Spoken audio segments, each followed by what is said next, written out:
Hi everyone, this is KJ Vlogs, a Filipino reactor based here in Kingdom, Saudi Arabia, and welcome back to my channel. Agad-agad, gawin natin ito ng reaction video, ang latest performance ng BINI sa ASAP natin to for today's video. So without further ado, let's all watch this.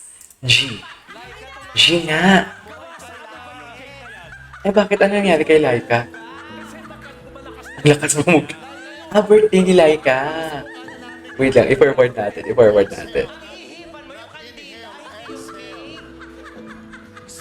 Wait lang. Ito na. Tingnan natin to. Chismisan. Bakit chismisan? Bakit naman chismisan for today's video? So guys, if you want to join the fun at our ASAP Christmas party, i-post nyo lang po sa inyong mga social media accounts Yushing. official hashtag. Okay. Pasko sa ASAP. Hintayin lang natin. Mahirap kasi mag-forward. Kasi, At mga kapamilya, ipapadama po namin sa inyo ang totoong happiness at merry feels sa Merry Christmas, lalong-lalo na hindi pa Malapit na. tapos ang Malapit na talaga siya. Sesh, Diba Robby, Maymay, and Edward? ay, yan na. Ayan na talaga siya. GGG. Kapatid at kahit Z, meron pang mangangaroling po para sa atin na may hatid na joy to the world. Yes, we are. Yung joy to the world nila. Nandito sila. Bini. After their recent global wins, they got Best Asia Acts at MTV Europe Awards 2024. Okay, hindi mo kaya. Eh, si Maymay may award din ah. Ang alam ko may award din si Maymay. At Video of the Year winners sa Breakthrough Awards in Brazil. Ay, talaga ba? Well, we know them, we love Bakit award lang din pala for today's video? stage, ladies and gentlemen. Make way for the Nation's Girl Group, the one and only. Nations Girl Group, BINI. Okay.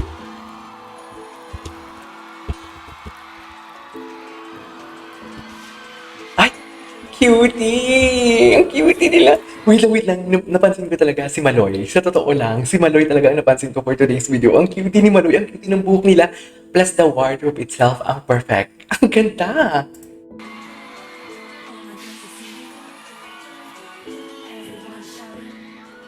Ay, Mika. Nakita niyo si Mika.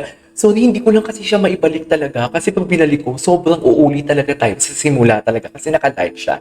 So basically, itong video na to, from 12 in the morning ng madaling araw up until now, imagine, ang daming pinapalabas ng ABS. So hindi ko talaga siya maibalik. So, ayun, kung nakita niyo yung ano ni Mika doon, yung sayaw-sayaw niya. Parang first time ko nakita si Mika na gumanong-ganon na sayaw. Maloy. Ganda talaga ng mata ni Maloy. Seryoso, the mata of Maloy and also the gesture, hindi mo maintindihan if she's trying to seduce me or she's trying to portray her aura lang talaga. Kasi way back, like 2 years ago, since 2 years na din ako gumagawa ng reaction video sa BINI, pero hindi naman siya consistent, guys. Okay? Hindi talaga siya consistent. Si Maloy talaga, hindi ganito umarte si Maloy. Hindi umaarte, hindi ganito mag-act si Maloy pag nagpa-perform. Or maybe because hindi ko lang talaga siya napansin. Si Mika lang palagi napapansin ko kasi ultimate bias ko talaga si Mika. And then right after that, yung naging consistent na akong gumawa ng reaction video sa BINI, parang halos araw-araw gumagawa na ako ng reaction video. Napapansin ko na si Colette, si Gwen, lahat napapansin ko na. Pero ang nakikita ko talaga, ang laki ng what do you call this, ang laki ng pinagbago ng performance is si Maloy. Lalo na sa Cherry on Top sa Cake on LA nila, ibang-iba rin si Maloy. Ay, si Aya, hindi mo kaya. Go, Aya. And never did I make you see, and never did I make you see. Cutie ng choreo nila. First time ko makita yung choreo nilang ganito.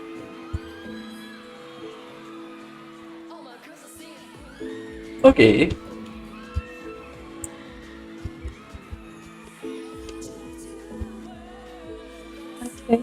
Yossi. Joanna. Ay, grabe naman na ribs and buns.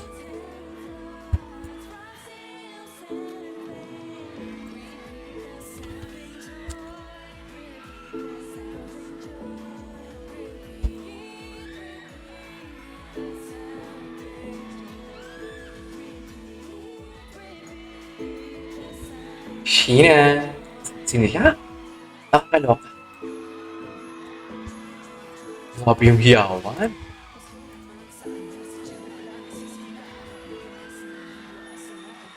Yes.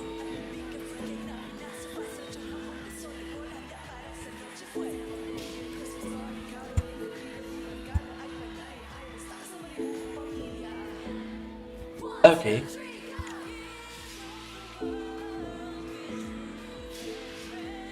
Hindi pa nila ito nagawa ng performance. Hindi sa Grand Universe. Ang ganda ni Colette. My God, ang ganda ni Colette.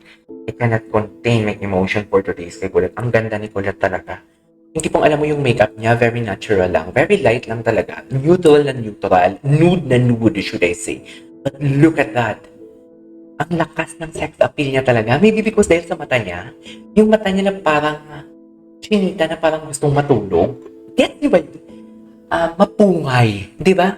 Pareha sila ni Aya. Pero ang pagka-mapungay kasi ni Aya is iba sa mapungay kay Colette. Kasi kay Colette talaga, parang mas chinita si Colette, no? Kaysa kay Aya. Tama. Kasi yung pagka-chinita ni Aya, medyo lumalaki pa yung mata niya. O si Maloy, oh. Di ba? Eksena talaga si Maloy. Eksena talaga si Maloy, dear. Hindi talaga siya papayag. Oo, tinap si Maloy, tinap si Maloy. Oh, Stacy. Stacy, everyone. Grabe yung hiyawan.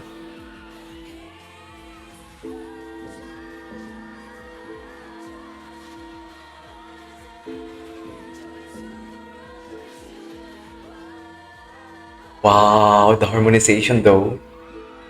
Ay, tapos na? Ay, hindi pa. Ano ba yan? Tapos na pala yun. We got Mika, we got Maloy, Aya, Colette, Ayan Robby, hindi mo memorize and Joanna. Kailangan pa talaga We have one more. Mini Maymay. Bini Maymay. So, of course, we know them as I love Bini Maymay. girl group. Bini! Una sa lahat, mga baby girls, sobrang miss na namin kayo. Ano ba yung pakiramdam na muli kayo makapag-perform dito sa ASAP stage? Siyempre, super excited po kami and super happy kami na nakabalik kami sa ASAP stage kasi this was one of the very first stages na kung saan kami nag-perform. True. Kaya sobrang salamat. Si Mali. Tinan mo. And our Ganda ni Maloy, may ka. ng ASAP family. We love you, ASAP family! Ganda ni Maloy talaga. Super. Softer. Anyways, okay, there you go guys. That is our for today's video, which is the Bini performs Joy to the World in ASAP stage. This is KJ Vlogs, and see you on my next vlog. Bye!